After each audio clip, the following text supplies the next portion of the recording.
Good morning friends. Today's lecture is on obstructive pulmonary disease and this lecture is divided in two parts. So there are two lectures. Learning objectives are define and describe etiology, types, pathogenesis, stages, morphology, complications and evaluation of the obstructive airway disease. So what is obstructive lung disease? It is characterized by an increase in resistance to airflow due to partial or complete obstruction at any level from trachea and large bronchi to terminal and respiratory bronchioles. So in obstructive lung disease, there is a presence of some form of obstruction.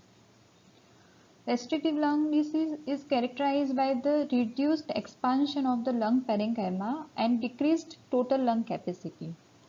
And examples of these restrictive lung diseases are chest wall disorders, that is seen in severe obesity, pleural diseases, kyphoscoliosis, and neuromuscular diseases such as poliomyelitis, where there is a reduced expansion of the lung parenchyma, and other are chronic interstitial and infiltrative diseases such as pneumoconiosis and interstitial fibrosis. And this table shows the spectrum of chronic obstructive pulmonary diseases, and that includes chronic bronchitis, bronchiectasis, asthma, emphysema, and small airway disease, that is bronchiolitis. And this bronchiolitis also contribute to the airway obstruction in chronic bronchitis and bronchiectasis. Etiology, pathologic changes and the clinical features we will discuss in detail with each disease. The clinical distinction between these diseases is based primarily on the pulmonary function test, that is based on the spirometry. So before we discuss this pulmonary function test, you should know FEV1 and FVC. So FEV1 is the forced expiratory volume, and that is the maximum amount of air that the subject can forcibly expel during the first seconds following maximal inhalation. So within first second, whatever the air that is expelled, that comes in the FEV1, and FVC, that is the forced vital capacity. That is a measurement of the greatest amount of air a subject can forcefully exhale after taking a deep breath. So that is forced vital capacity.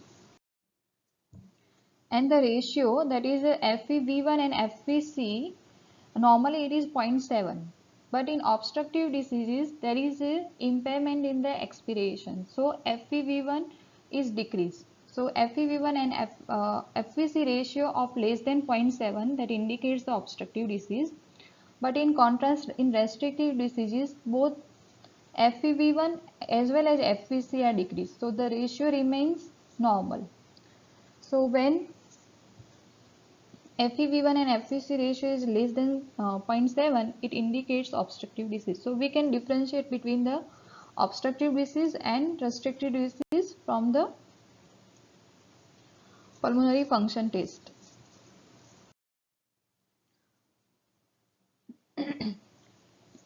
Obstructive lung diseases and common obstructive lung diseases are emphysema, chronic bronchitis, asthma and bronchiectasis.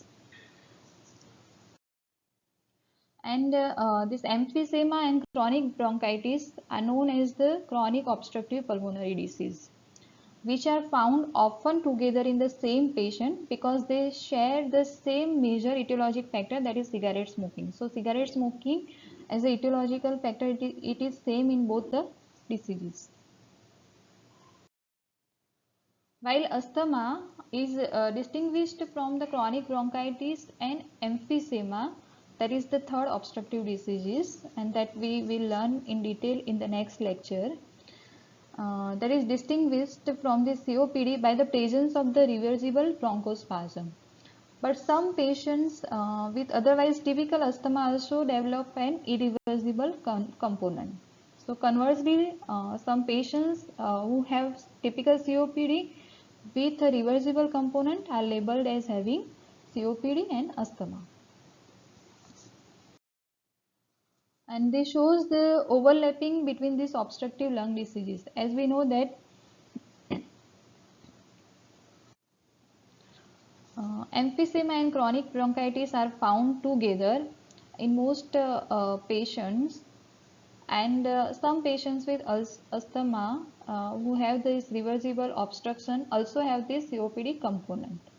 So this shows the overlapping between the obstructive diseases. And today in this lecture we'll discuss COPD, that is emphysema and chronic bronchitis. So COPD, it is the fourth leading cause of morbidity and mortality in United States, and it is projected to rank fifth by 2020 as a worldwide burden of the disease. And there is a strong association between the heavy cigarette smoking and emphysema.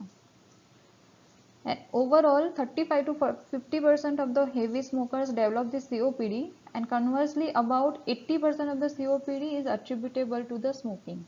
And women and African Americans who smoke heavily are more susceptible than other groups.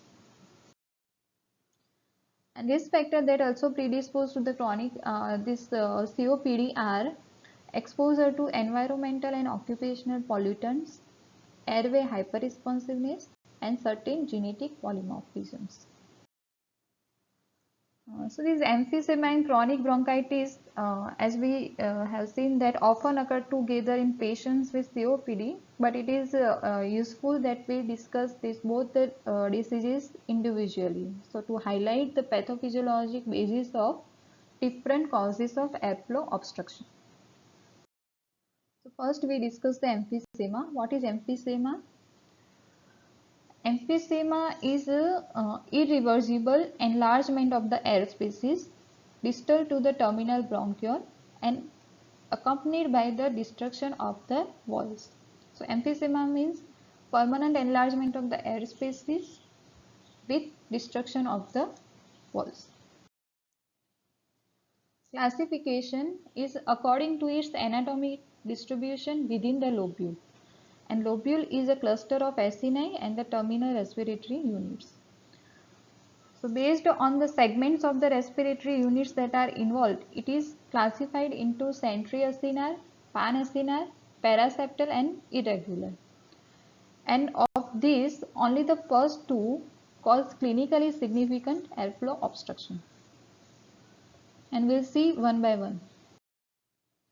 First is centriacinar or centrilobular emphysema. It is the most common form and occurs predominantly in heavy smokers with chronic bronchitis.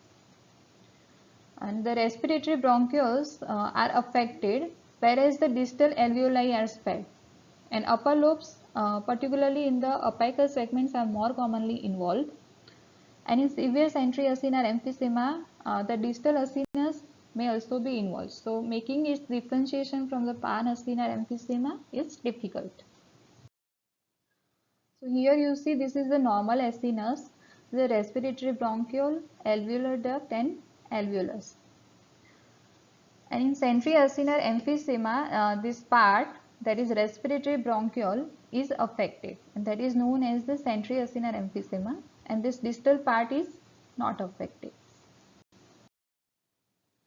And this is the gross picture. In this, this central area shows the marked emphysematous changes, and this area is surrounded by relatively spared alveolar spaces. Second type is the panacinar or panlobular emphysema, and it is associated with alpha-1 antitrypsin deficiency and is exacerbated by the smoking. And we will see in detail about the role of this alpha-1 antitrypsin in pathogenesis. In panacinar emphysema, acini are uniformly enlarged from the level of the respiratory bronchiole to the terminal blind alveoli, and it occurs more commonly in the lower zones and usually most severe at the base. So this is the panacinar emphysema. In this, the part of the acinus that extends from the respiratory bronchiole to the acinus is involved. So the name suggested is panacinus. And in severe centriacinar emphysema, this distal part is also involved. So at that time, to differentiate centriacinar emphysema from the panacinar emphysema is difficult. And this is the gross feature of the emphysema, and that panacinar emphysema that involve the entire pulmonary lobule.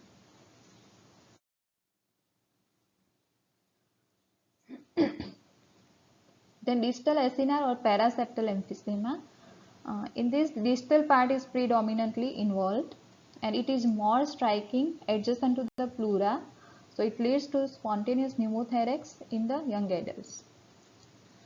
And it occurs adjacent to the areas of fibrosis, scarring or atelectasis because of any cause, and it is usually more severe in the upper half of the lungs.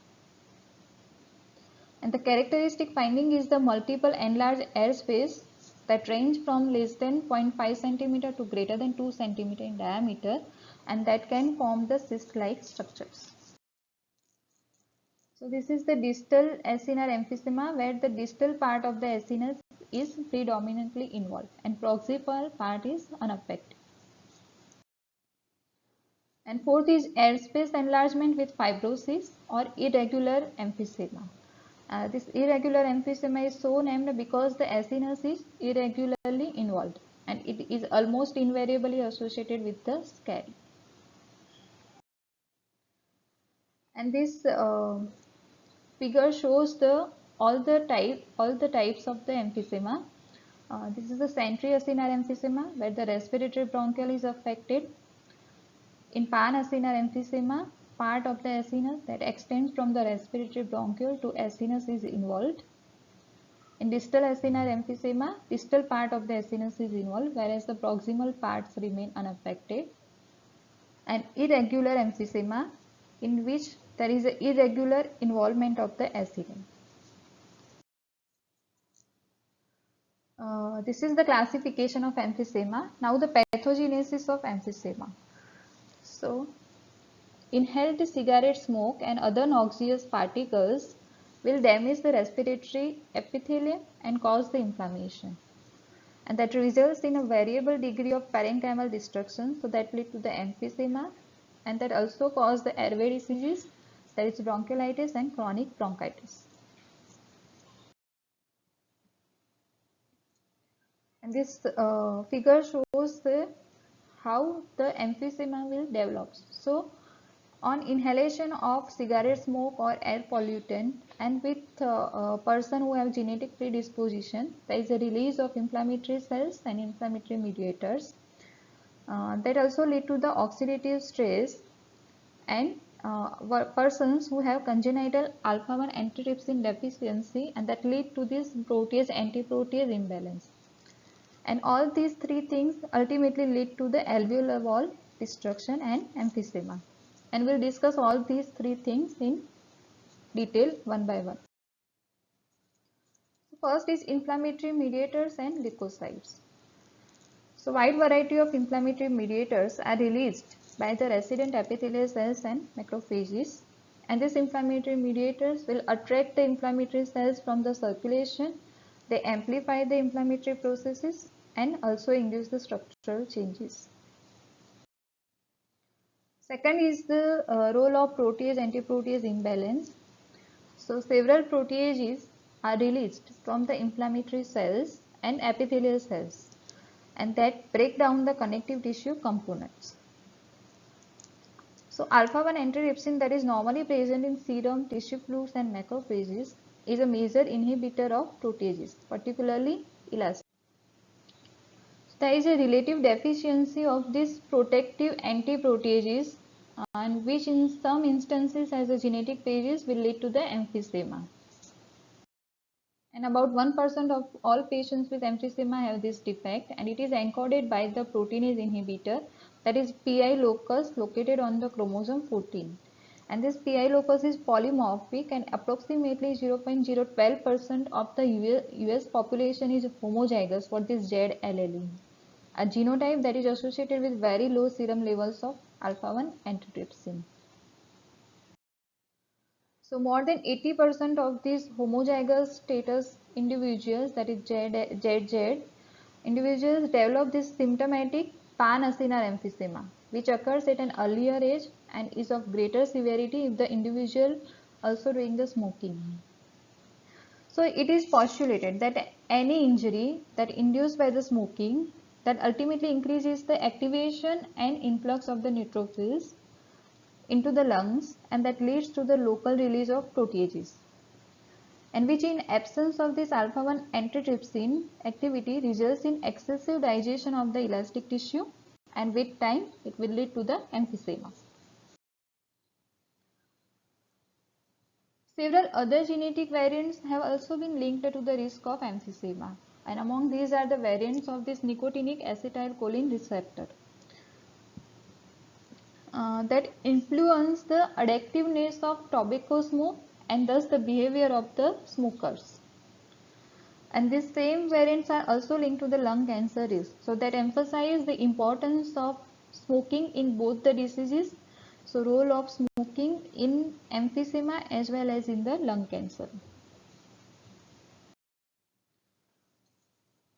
Then third factor is the oxidative stress. So substances in tobacco smoke, alveolar damage and inflammatory cells all produce the oxidants, and which lead to the tissue damage, endothelial dysfunction and inflammation.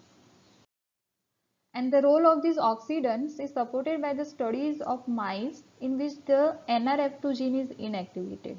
So this NRF2 is a transcription factor and that serves as a sensor for oxidants in many cell types including the alveolar epithelial cells. So intracellular oxidants that are released that activate this NRF2, and this NRF2 then upregulates the expression of genes that protect the cells from oxidant damage.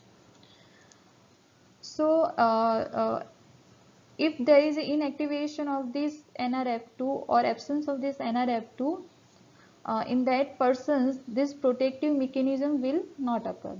So mice without NRF2 are significantly more sensitive to the tobacco smoke than the normal mice, and genetic variants in NRF2 regulators and NRF2 target genes are all associated with the smoking related lung disease in humans. So that explains the role of oxidants in pathogenesis of emphysema. And infection. So although infection is not thought to play an initiating role in tissue destruction, but this bacterial and or viral infection may actually exacerbate the existing disease. As we have also seen in pneumonia that H. influenza and Moraxella catarrhalis will exacerbate the COPD. Then factors contribute to airway obstruction. So small airways are normally held open by the elastic recoil of the lung parenchyma. But in emphysema, there is the loss of this elastic tissue in the walls of alveoli that surround the respiratory bronchioles. So that reduces the radial traction and leading to the collapse of respiratory bronchioles during the expiration. So when there is an expiration, these respiratory bronchioles are collapsed and that prevent the expiration. So there is a functional airflow obstruction even though there is an absence of mechanical obstruction. So this is about the pathogenesis of the emphysema. Now the morphological features. So advanced emphysema produces the voluminous lungs and that often overlap the heart anteriorly. And generally in patients with smoking related disease, the upper 2/3 of the lungs are more severely affected. Large alveoli can easily be seen on the cut surface of the fixed lungs. And these apical blebs or bulla, that is large abnormal air spaces, that is characteristic of irregular emphysema and that may appear in patients with advanced disease. And this bulla often deform and compress the respiratory bronchioles and vasculature of the lung. Then microscopic features. So this is the normal lung tissue, and this shows the abnormally large alveoli that are separated by thin septa with focal centriacina fibrosis. And the pores of Kohn, that is the communication between the two alveoli, are sometimes so large that the septa appear to be floating. And as the alveolar walls are destroyed, there is a decrease in the capillary bed area, and prolonged vasoconstriction lead to the changes of the pulmonary arterial hypertension. And changes related to small airway inflammation are also seen in this patient, and these are the goblet cell hyperplasia that lead to the mucus hypersecretion with mucus plugging of the lumen, inflammatory infiltrate in the bronchial walls that consisting of the neutrophils, macrophages and lymphocytes, thickening of the bronchial wall because of the smooth muscle hypertrophy and peribronchial fibrosis. And together all these changes ultimately narrow the bronchial lumen, and that will contribute to the airway obstruction, and that is also seen in the chronic bronchitis. Then other forms of emphysema.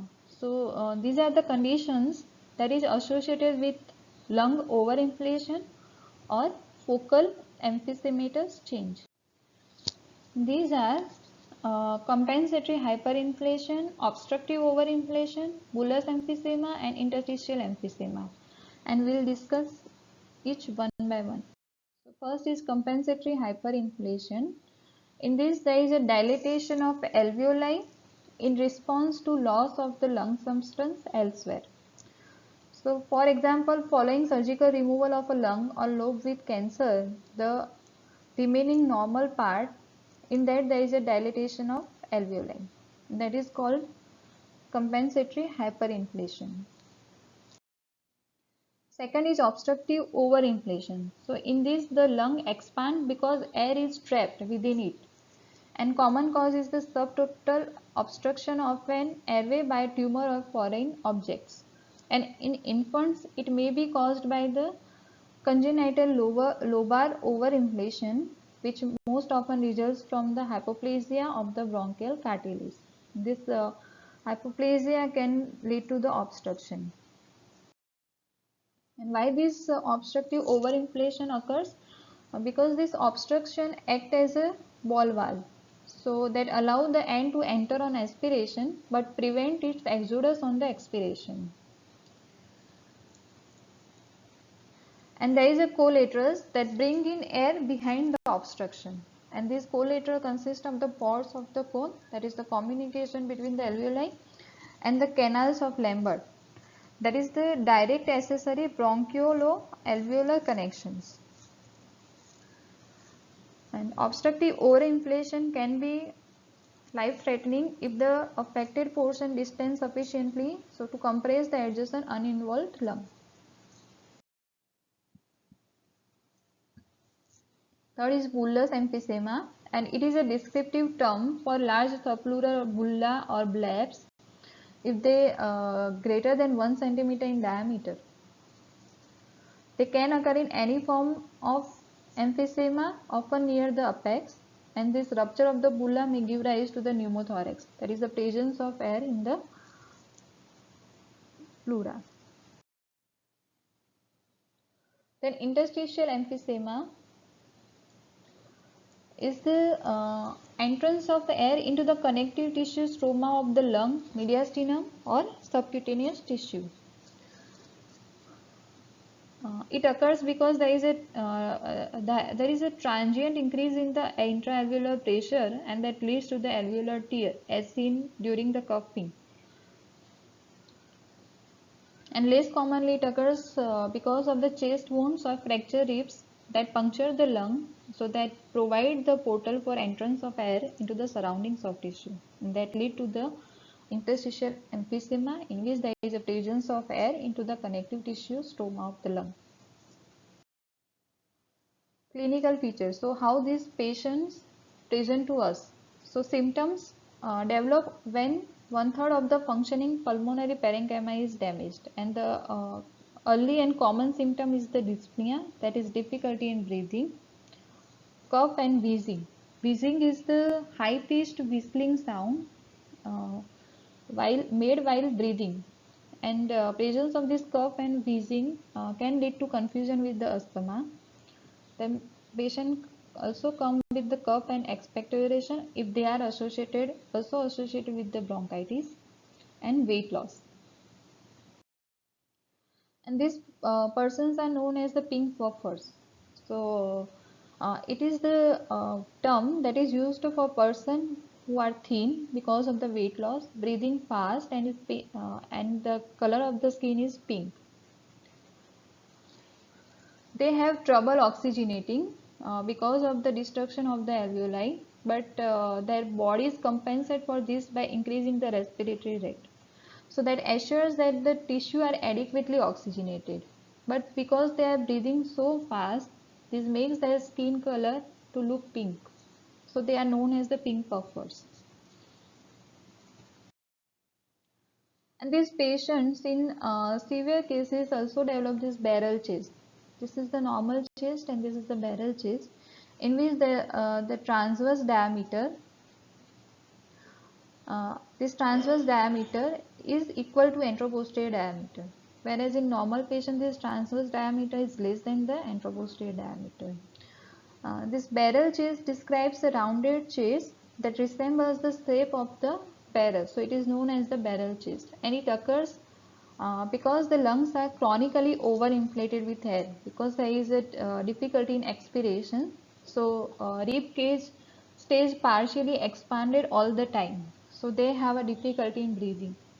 They shows the dyspnea, and with time these patients adopt this pursed lip breathing. So they tend to exhale through pursed lips, so that reduces the respiratory rate and reduces carbon dioxide level and also improves the ventilation and oxygenation. So they adopt this pursed lip breathing.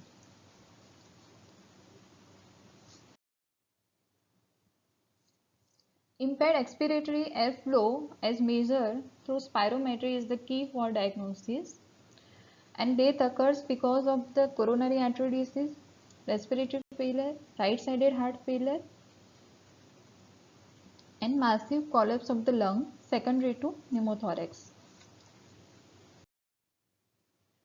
Treatment of these patients are smoking cessation, because smoking is the main etiological factor, oxygen therapy because they have difficulty in oxygenation, long acting bronchodilators with inhaled corticosteroids because there is a obstruction, antibiotics because there may be presence of infection, physical therapy so that increase the lung capacity.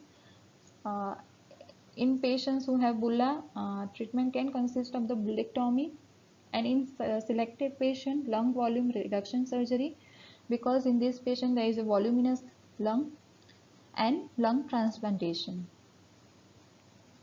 And even with intervention, however, this COPD often progresses and can lead to the death. So the best hope for a major change in this dire picture is more effective programs that aimed at prevention of smoking and other environmental exposures. So this is all about the emphysema. Now we will discuss chronic bronchitis. So what is chronic bronchitis? It is defined clinically as persistent cough with sputum production for at least 3 months and in at least 2 consecutive years in the absence of any other identifiable cause. And this long-standing chronic bronchitis is associated with progressive lung dysfunction, and it may be so severe so it leads to hypoxemia, that is decrease in oxygen level in the blood, pulmonary hypertension, and cor pulmonale, that is the right-sided heart failure because of the lung diseases. Pathogenesis, here also the initiating factor is exposure to noxious or irritating inhaled substances, and in 90% cases it is because of the tobacco smoke, and also because of the inhalation of dust from grain, cotton and silica. And this ultimately lead to the inflammation and increase in the mucus secretion. So we'll see mucus hypersecretion and inflammation. So the earliest feature is the hypersecretion of the mucus in the large airways, and that is because of the enlargement of the submucosal glands in the trachea and bronchi. And though the basis for mucus hypersecretion is incompletely understood, but it may be because of the inflammatory mediators such as histamine and interleukin 13. And with time, there is also marked increase in the goblet cells in the small airways, that is small bronchi and bronchioles, and that leads to the excessive mucus production, and that ultimately contribute to the airway obstruction. So it is thought that both the things, the enlargement of the submucosal glands and increase in the number of the goblet cells, both are protective reactions. Second is the inflammation. So this these inhalants cause the cellular damage, and that elicits both acute and chronic inflammatory responses and lead to the release of neutrophils, lymphocytes and macrophages. So long-standing inflammation with accompanying fibrosis that involve the small airways, small bronchi and bronchioles that are less than 2 to 3 mm in diameter will lead to the chronic airway obstruction. And infection is important for the maintaining this reaction and critical for the exacerbation of the diseases. And the cigarette smoke predisposed to chronic bronchitis in several ways. So this cigarette smoke damages the airway lining cells, so leading to the chronic inflammation, and it also interferes with the ciliary action of the respiratory epithelium. So prevent the clearance of the mucus and increase the risk of superimposed infection. And this way it leads to the chronic bronchitis. This is about the pathogenesis. So main etiological factor is the tobacco or other noxious substances, and that will lead to the inflammation and mucus hypersecretion, and that ultimately lead to the chronic bronchitis. Now morphological features. So grossly there is a hyperemia, swelling and edema of the mucous membrane with excessive mucinous or mucopurulent secretions. So these are the changes related to the inflammation, and sometimes heavy cast of secretions and pus fill the bronchi and bronchioles. Microscopic features. It shows the presence of chronic inflammation of the airways. Predominantly there is a presence of lymphocytes and macrophages. There may be regions of the squamous metaplasia. So here the columnar epithelium is converted into the squamous because of the irritating effects of the noxious substances, and main feature is the mucus gland hyperplasia. So it leads to the mucus hypersecretion. This also shows the increase in the glands. So this glandular hyperplasia, chronic inflammation, increase in the goblet cells that also lead to the mucus hypersecretion, the smooth muscle hypertrophy, and all these changes ultimately lead to the blocking of the airways. And the characteristic change that is seen in chronic bronchitis is the Reed index. So what is Reed index? It is the ratio of this mucus gland layer to the thickness of the wall between this basement membrane and the cartilage, and this ratio is normally less than 0.4, but in chronic bronchitis there is this submucosal gland hyperplasia, so this ratio is increased in chronic bronchitis.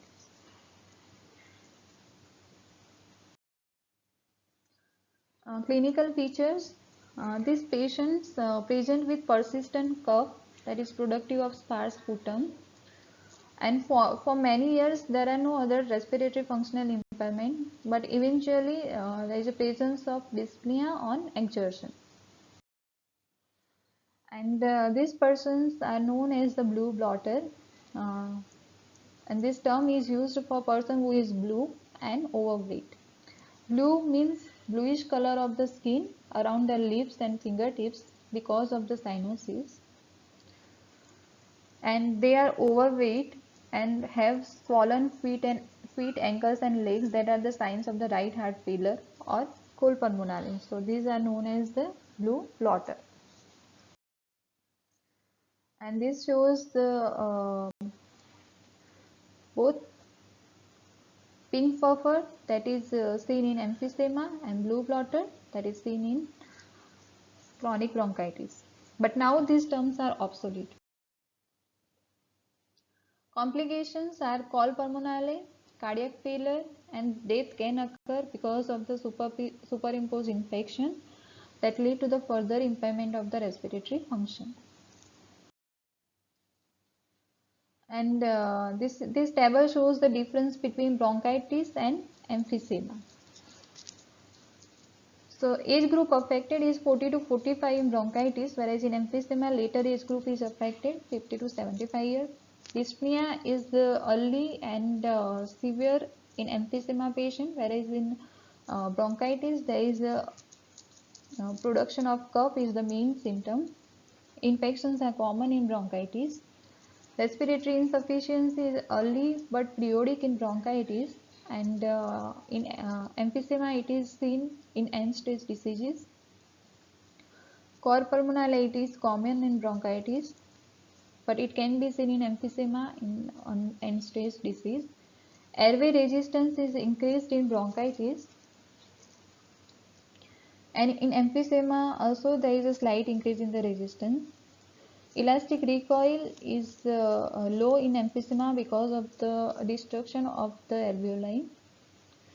Chest radiograph shows prominent vessels and large heart size because in this there is a cor pulmonale is commonly seen, whereas in emphysema there is a presence of hyperinflation. And this bronchitis are known as the blue blotter, and emphysema is known as the pink purpur. And in bronchitis, main difficulty is difficulty in the inspiration, whereas in emphysema there is a difficulty in expiration. So this is all about chronic bronchitis. In summary, we have discussed the difference between obstructive pulmonary disease and restrictive diseases, and we have discussed in detail about the emphysema and chronic bronchitis.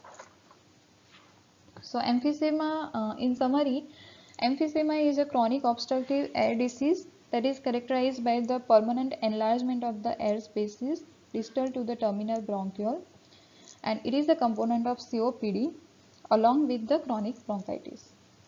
Subtypes include central acina, that is the most common and smoking related, and pan acina, that is seen in alpha 1 antitrypsin deficiency, distal acina and irregular forms. Pathogenesis, smoking and inhaled pollutants cause the ongoing accumulation of the inflammatory cells, releasing the elastases, that is proteases, and oxidants that destroy the alveolar walls. And most patients with emphysema also have some degree of chronic bronchitis, so which is to be expected since cigarette smoking is an underlying risk factor for the both. And chronic bronchitis is defined as persistent productive cough for at least 3 consecutive months and in at least 2 consecutive years. Here also cigarette smoking is the most important risk factor, and air pollutant also contribute. Dominant pathologic features are the mucus hypersecretion and persistent inflammation. And histologic examination demonstrates the enlargement of the mucus secreting glands, that is submucosal gland hyperplasia, goblet cell hyperplasia, chronic inflammation and bronchiolar wall fibrosis. And asthma and bronchitis we'll discuss in the next lecture. Thank you.